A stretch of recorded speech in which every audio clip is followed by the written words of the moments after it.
नमस्कार बच्चों, आज अपन आगे पढ़ेंगे। इसी वीडियो में पहले अपन ने पढ़ा था कि जब अंग्रेज़ों का शासन था उस समय अंग्रेज़ों ने जो कानून बनाए वो कई हद तक इस भेदभाव को मिटाने के लिए भी बने थे। अब बहुत सारे लोग मानते हैं कि हमारे देश में कानून के शासन की शुरुआत अंग्रेज़ों ने की थी। इतिहासकारों में इस बात पर काफ़ी विवाद रहा है। इसके कई कारण हैं।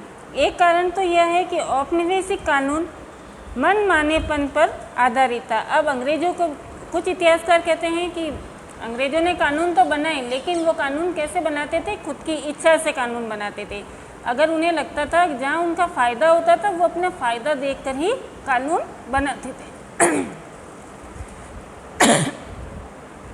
फिर दूसरी बात यह बताई जाती है कि ब्रिटिश भारत में कानूनी मामलों के विकास में भारतीय राष्ट्रवादियों ने एक अहम भूमिका निभाई थी।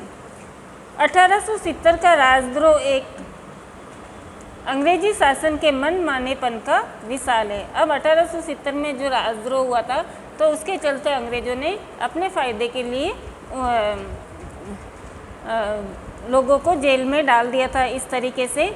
तो वो वहाँ पर उन्होंने अपने मन की चलाई और कानून बना दिया, और उन्होंने जो भी उनके खिलाफ बोलता था उन्हें जेल में डाल दिया जाता था।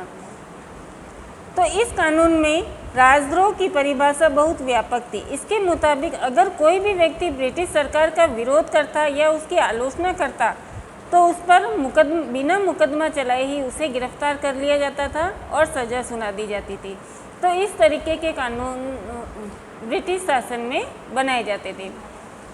भारतीय राष्ट्रवादी अंग्रेज़ों द्वारा सत्ता के इस मनमाने इस्तेमाल का विरोध और उसकी आलोचना करते थे, और हमारे भारत के जो राष्ट्रवादी नेता थे वे अंग्रेज़ों के इस तरह के कानून व्यवस्था पर आलोचना करते थे।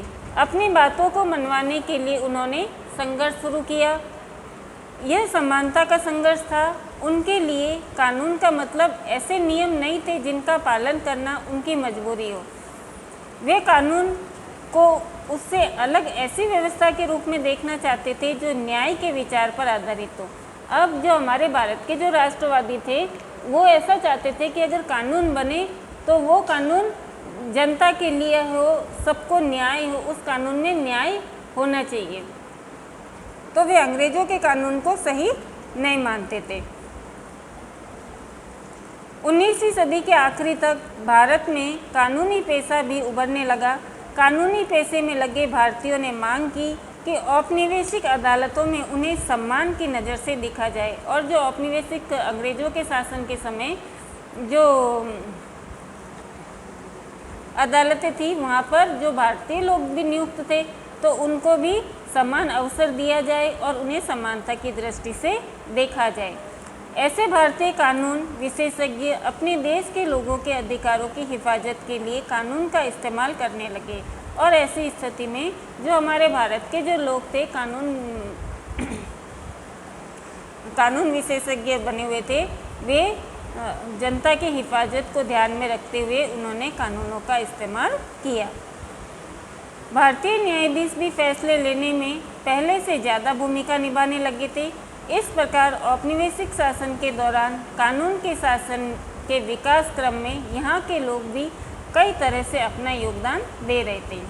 संविधान को स्वीकृति मिलने के बाद यह दस्तावेज एक ऐसी आधारशिला बन गया जिसके आधार पर हमारे प्रतिनिधि देश के लिए कानून बनाने लगे। और जब हमारा संविधान बना तो जब हमारा देश आज़ाद नहीं था, अंग्रेज़ों का शासन था, तो उस समय लोगों ने ये मन में ये भावना तो बना रखी थी कि जब हमारा देश आज़ाद होगा तो हम इस तरीके का कानून बनाएंगे, संविधान बनाएंगे जिसमें सभी लोगों को सभी अधिकार दिए जाए, कोई ऊंच नीच का भेदभाव नहीं हो, सबको समानता का अवसर दिया जाए। तो इस तरीके से उन्होंने अपनी सोच पहले से ही बना रखी थी। हर साल हमारे प्रतिनिधि कई नए कानून बनाते और कई पुराने कानूनों में संशोधन करते हैं, और इसके चलते जो हमारे संविधान में कानून बनाए गए उन कानूनों में कुछ कानून ऐसे भी होते हैं जो समय और परिस्थिति के चलते उन कानूनों में बदलाव भी किया जाता है। तो कक्षा 6 की पुस्तक में आपने 2005 के हिंदू उत्तराधिकार संशोधन कानून के बारे में पढ़ा होगा। इस नए कानून के मुताबिक बेटे बेटियां और उनकी मां तीनों को परिवार की संपत्ति में बराबर का हिस्सा मिल सकता है। अब पहले तो पिता की संपत्ति पर केवल बेटे का ही अधिकार होता था, लेकिन 2005 का जो कानून है उसमें फिर संशोधन किया गया, परिवर्तन किया गया और यह व्यवस्था की गई कि अब बेटियों का भी उतना ही हक होगा। इसी प्रकार प्रदूषण को नियंत्रित करने और रोजगार मुहैया कराने के लिए भी कानून बनाए गए। लोग इस निर्णय पर कैसे पहुंचते हैं कि एक नया कानून जरूरी है? अब लोगों को कैसे पता चलता है कि हमें इस कानून की ज़रूरत है और ऐसा कानून होना चाहिए? वे कानून का प्रस्ताव किस तरह पेश करते हैं, किस तरह वे कानून का प्रस्ताव बनाते हैं, कच्चा चिट्ठा बनाते हैं और उसे एक कानून के रूप में लागू करते हैं। तो इन सब के बारे में हम आगे पढ़ेंगे कि नए कानून किस तरह बनते हैं, जब कैसे उनकी आवश्यकता महसूस की जाती है, जनता क्या करती है कानून बनाने के लिए। तो ये हम अगले वीडियो में पढ़ेंगे। धन्यवाद।